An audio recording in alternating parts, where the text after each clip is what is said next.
Jutsu Kaisen का chapter 271 आ चुका है, जो कि जुत्सु काइसेन का लास्ट चैप्टर है। और अब हम कह सकते हैं कि गीगी अकुतामी ने हमारा बहुत बुरा काटा है। और यहाँ तक कि जो गोजो फैन सोच रहे थे कि गोजो रिटर्न करेगा, उसकी जगह पे गीगी अकुतामी ने उन लोगों को पता है क्या दिया है? सुकुना की मिडिल फिंगर। भाई ये क्या है, ये क्या है भाई?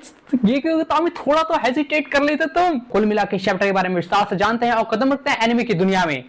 सबसे पहले पिछले चैप्टर में क्या हुआ था मैं तुम लोगों को वो समझाता हूँ। तो जुत्सु काइसेन के चैप्टर 270 के लास्ट में हमें दिखाया गया था, जो अपना मेन ट्री होता है वो कर्स एनर्जी की तलाश में एक जगह पे पहुंचते हैं और वहां पे एक लड़का और एक लड़की होते हैं, जहां पे और कोई कर्स एनर्जी नहीं होती, इसलिए वो कोई कर्स सील वगैरह उनके ऊपर ना हो, वो सब चेक कर रहे होते हैं। और उसके बाद चैप्टर की शुरुआत होती है चैप्टर 271 की, जहां पे नोबारा कहती है कि इनके पास कोई भी कर्स सील भी नहीं है। और नोबारा बताती है कि जो कर्स यूजर है, मतलब जो कर्स यूज कर रहा है, वो क्या बोलते हैं आसपास में ही है या कहीं पे। उसके बाद फुशिगिरो कहता है कि अगर वो सब छुप के कर पा रहा है तो बहुत ज्यादा स्किल्ड कर्स एनर्जी है। उसके बाद फुशिगिरो बताता है कि हम उस कर्स एनर्जी के 50 मीटर के अंदर के रेंज में हैं, अगर हम 100 मीटर के बाहर पहुंच जाएं तो हम उस कर्स एनर्जी से सेफ होंगे। उसके बाद जो अपना यूजी होता है वो पूछता है कि हमारा अगला मूव क्या होगा, क्योंकि अभी हम एक सिटी के बीचों बीच हैं, एक सिटी टाउन के बीचों बीच हैं। क्योंकि अगर हम हर एक बिल्डिंग को चेक करेंगे तो यहाँ पे बहुत सारे लोग हैं, बहुत सारी चीजें हैं, बहुत सारी ब्लाइंड स्पॉट्स हैं जहां पे वो बच के निकल ही जाएगी। बट कुछ ऐसे व्यू पॉइंट है जहां से हम कर्स एनर्जी वापस से एक्टिवेट होती है तो वहां से वापस से देख सकते हैं। कुल मिला के उसका पता लगाना ज्यादा आसान होगा। उसके बाद कुछ यूजी के कमाल कमाल के जोक्स आते हैं, जिसके बाद कुगिसाकी यूजी का मजाक उड़ाती है और फिर कुगिसाकी जो है, जो नोबारा है, वो वापस से कुछ गलत बोल देती है और उसके बाद जो अपना यूजी है वो उसका मजाक उड़ाता है, क्योंकि उनके आइडिया ही कुछ ऐसे थे। मतलब कि जैसे कि उनको ट्रिप पे जो अपने जिनके ऊपर वो कर्स एनर्जी यूज की गई थी उनके ऊपर क्या बोलते हैं, उनको ट्रिप पे भेज देना जिससे वो रेंज से बाहर हो जाएंगे और फिर जब वापस आएंगे तो यार वापस तो ठीक है, वही वापस कर्स एनर्जी उनके ऊपर यूज कर देगा। तो भाई फायदा क्या हुआ? ये ट्रिप पे जाने वाला आइडिया किसका था?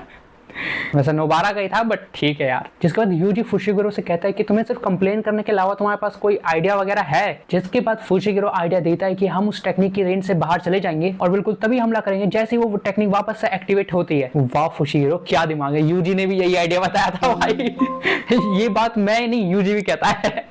लेकिन फुशिगिरो के प्लान में कोई दूर जाने का प्लान नहीं है, उसके दिमाग में अलग ही आइडिया है। वो एक 40 मीटर्स की बिल्डिंग यूज करने वाला है जो कि लगभग 150 मीटर्स की होगी। मतलब कि वो उस बिल्डिंग की टॉप पे जाके उस कर्स एनर्जी की रेंज से बाहर आ सकते हैं, जिसके बाद वो खिड़की से नजर रखेंगे कि वो कब वो एक्टिवेट होगा और जैसे एक्टिवेट होगा वो लोग हमला कर देंगे। और फिर जैसे वो टेक्निक वापस से एक्टिवेट होती है, मतलब वो जो लड़का होता है जो लड़की के साथ होता है उसका फेस वापस से हल्का सा चेंज होने लगता है, तभी वो जो लड़की होती है वो बाकी लोगों को फोन करके बता देती है और फिर वो कर्स एनर्जी यूज करने वाले का पता लगा लेते हैं। उसके बाद कुगिसाकी जो होती है वो अपना हथौड़ा लेके एकदम से कूद पड़ती है कि आज इसका एकदम बजा के रख दे बैंड। और पीछे से यूजी भी आ ही जाता है और जैसे वो दोनों कुगिसाकी और यूजी वहां पे पहुंचते हैं उन दोनों के फेस भी अजीब हो जाते हैं यार। और वो जो कर्स एनर्जी यूज कर रहा था वो भाग रहा होता है, उसी समय जो अपना फुशिगिरो है वो पकड़ लेता है। उसके बाद कुगिसाकी और यूजी बोलते हैं कि सॉरी सॉरी सॉरी भाई, मैंने थोड़ा सा चीजों को लाइटली ज्यादा ले लिया।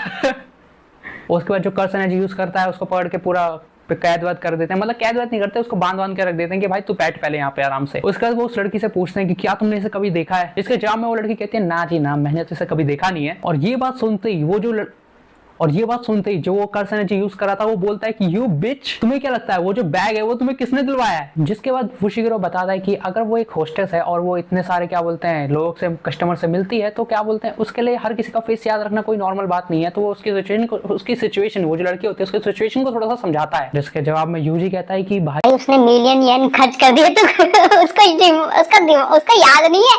उसके बाद वो लोग उसे कहते हैं चल पहली फुर्सत में निकल, भगा देते हैं गाड़ी में बिठा के। और वो गाड़ी में जब बैठा होता है तो वो थोड़ा सा उदास सा लग रहा होता है, तो यूजी उसे कहता है कि तुम इतना उदास मत हो, वो तुम्हें मारने वाले नहीं है या कुछ और भी नहीं करेंगे तुम्हारे साथ। तो वो जो कर्स एनर्जी यूज करता है वो पूछता है कि तुम मेरे साथ क्या करने वाले हो? फिर उसके बाद यूजी जो होता है वो अपने मन में सोचता है, जहाँ पे वो लोग ट्रेनिंग कर रहे होते हैं, यूजी और गोजो सातोरू जो होते हैं, मतलब गोजो जो होता है वो लोग ट्रेनिंग कर रहे होते हैं, जहाँ पे यूजी जो होता है वो कहता है कि मैं कुसाकाबे सेंसाई के बाद आपके साथ बॉडी स्विचिंग वाली जो ट्रेनिंग होता है वो मैं आपके साथ करूँ। इसके बाद यूजी कहता है कि मेरे ख्याल से ये सब करना ठीक रहेगा, काफी ज्यादा अच्छा रहेगा। जिसके जवाब में गोजो कहता है कि क्या जिसके जवाब में गोजो कहता है क्या इतना तुम्हारे लिए इनफ नहीं है? इसके जवाब में यूजी कहता है कि मुझे अपने आगे के बारे में, अपने फ्यूचर यूजी के बारे में और भी ज्यादा सोचना चाहिए, जिससे मैं और भी ज्यादा स्ट्रांग हो सकूं ऐसी ट्रेनिंग करके। जहां पे गोजो कहता है कि हाँ मैं जानता हूं कि एक ऐसा दिन हो जहां पे मैं अगर ना हूं तो वहां पे सब कुछ तुम हैंडल करो, मतलब मेरे कंधों का भार तुम अपने ऊपर लो। लेकिन एक समय ऐसा भी आएगा जब तुम लोग मेरे से भी आगे पहुंच चुके होगे और शायद तुम में से कोई ऐसा होगा भी जो मेरे बारे में भूल चुका होगा और मेरे से काफी ज्यादा आगे निकल चुका होगा। जिसके जवाब में यूजी कहता है कि हम में से कोई भी तुम्हें नहीं भूलने वाला गोजो सेंसाई। इसके बाद यूजी कहता है कि आप ये कैसी बहकी बातें कर रहे हो, आप कुछ अच्छी बातें करो यार, आप बिल्कुल अपने आउट ऑफ कैरेक्टर बात कर रहे हो। जिसके जवाब में गोजो कहता है कि ये मेरा कॉन्फिडेंस है, मुझे पता है कि जो है सो है।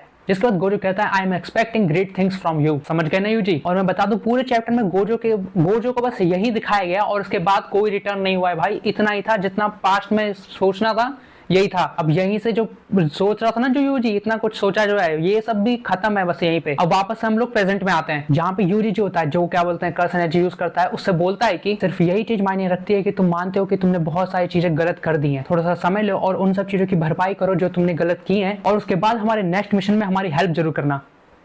मतलब भाई यूजी यार सोचो जो बंदा बुरा काम कर रहा था उसी को अपने नेक्स्ट मिशन पे ले जाने की बात कर रहा है। और उसके बाद जो गोजो सेंसेई ने यूजी को बोला था वही यूजी जो है वो उसको बोलता है, कर्स एनर्जी यूज करने वाले को बोलता है I am expecting great things from you. उसके बाद यूजी नोबारा और फुशिगिरो जो है वो सब थोड़ी बहुत बातें करते हैं और उसके बाद आगे का चैप्टर के बारे में बताता हूँ। उसके बाद हमें महितो और सुकुना हेल में दिखाए जाते हैं, पता नहीं कौन सी जगह पे, पर उन दोनों को एक साथ कन्वर्सेशन दिखाया जाता है, उन दोनों का कन्वर्सेशन दिखाया जाता है जहाँ पे महितो कहता है कि ओ किसने सोचा था कि मैं तुम्हें यहाँ पे देखूंगा सुकुना, जहाँ पे सुकुना कहता है कि वेल हमारी सेकंड कन्वर्सेशन। और फर्स्ट कन्वर्सेशन में क्या हुआ था तुम लोग को पता ही है महितो भाई डर गया था।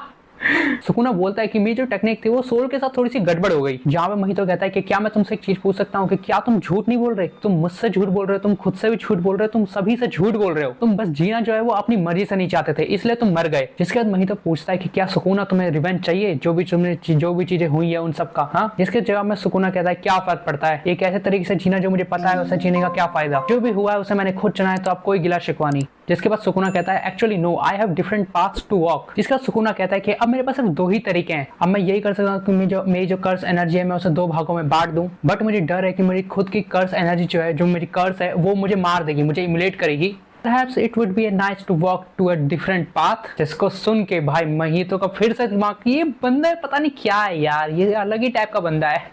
वैसे बोल सही रहा है। महितो कहता है कि डैट्स सो बोरिंग, तुम इतने ज्यादा सॉफ्ट कैसे हो गए सुकुना। हाँ, जिसके बाद सुकुना जाते जाते बोलता है आई लॉस्ट आफ्टर ऑल, आखिरकार मैं हार ही चुका हूँ। फिर उसके बाद महितो वही गिर आता है, भीख मांगता हुआ पता नहीं कैसे मरता हुआ जाता है और फिर वही गिरने लग जाता है पता नहीं कैसे हेल के अंदर। एक मिनट, सुकुना मतलब स्वर्ग में चला गया क्या? पता नहीं, कुछ अच्छे पाथ पे निकल पड़ा होगा, पता नहीं कुछ ऐसा ही कर रहा है, मुझे इतना अच्छे से समझ में नहीं आया। लेकिन अगर असली ट्रांसलेशन आते हैं रियल वाले मंगा प्लस पे, मतलब जब रियल चैप्टर आ जाएगा तो अगर कुछ गड़बड़ होगी तो मैं तो वो भी कंफर्म करके बता दूंगा, चिंता मत करो। उसके बाद हमें बाकी के बंदे दिखाए जाते हैं जैसे कि यूटा और बाकी माकी और पांडा और बाकी के लोग, ऐसे जितने भी लोग हैं ना वो सब दिखाए जाते हैं। और एक सुनसान सी जगह पे, झोपड़ी टाइप की कह लो या कुछ भी कह लो, कहाँ पे भी, मतलब एक ऐसी जगह पे यहाँ पे सील कर रखा है अच्छे से। हमें आखिरी पैनल दिखाया जाता है, आखिरी मंगा का पैनल, और गीगी अकुतामी ने फुल मेहनत करके पूरा एक पेज, एक पूरा सुकुना की मिडिल फिंगर दिखाने में लगा है भाई एक फिंगर इसीलिए बचाई ताकि मैं मिडिल फिंगर इन लोगों को दिखा सकूं, अपने बंदों को, ये ऑडियंस को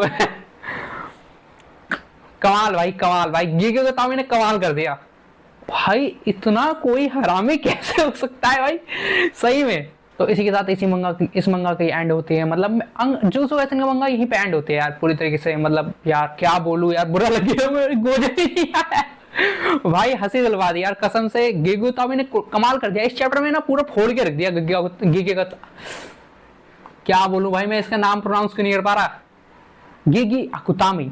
ठीक है, तो चलो अगर ऑफिशियल चैप्टर्स आते ही कुछ पता चलता है तो मैं तुम लोग को पक्का बता दूंगा, मैं वीडियो बना दूंगा, चिंता की कोई बात नहीं है। और तुम्हारी क्या राय है इस चैप्टर को लेकर कमेंट में जरूर बताना यार, कुछ थ्योरीज वगैरह हो और तो कमेंट करके बताना मेरे बहुत जरूरी है। मैं भी देखता हूँ कि क्या क्या थ्योरीज हो सकती हैं, कुछ होता है तो देखते हैं। वैसे तो कोई भी अगला इसका नेक्स्ट पार्ट 2 या कुछ और अनाउंस नहीं हुआ है, गीगी अकुतामी ने कुछ भी नहीं किया, आखिर में सबका काटा है भाई बहुत गंदा वाला। तो कुल मिला के यार बहुत कुछ हुआ, बहुत सारी चीजें हुई, मजा पूरा आया इस मंगा पढ़ने में ट्रॉमा दे के गया भाई बंदों को। तो यार मैंने ये वीडियो बहुत मेहनत से बनाई है, गुस्सा मत करना कि अगर गोजो नहीं आया कोई बात नहीं, आज नहीं आया तो नहीं आया भाई, वो उसकी स्टोरी है। एक स्टोरी को जितना अच्छे तरीके से लिखा जा सकता था उसने लिखा है यार, और क्या कर सकते हैं। तो तुम लोग इस वीडियो को लाइक कर देना, बस इतना मैं चाहता हूँ, और चैनल को सब्सक्राइब कर देना। मैं और कोई सी मंगा हो रिकमेंड करो, मैं देखता हूँ, और कोई मंगा जो पढ़ सकता हूँ जो हर वीक आता हूँ तो मुझे बताना, मैं कमेंट में मैं देख सकता हूँ, पढ़ता हूँ, देखता हूँ क्या होता है। लेकिन अगर तुम्हें उन सब की वीडियोस भी चाहिए तो सब्सक्राइब करो यार चैनल को, और सब्सक्राइब करके बेल आइकन को दबाना बिल्कुल भी मत भूलना। मैं बोलता हूँ तुमसे किसी और वीडियो में, तब तक के लिए अलविदा।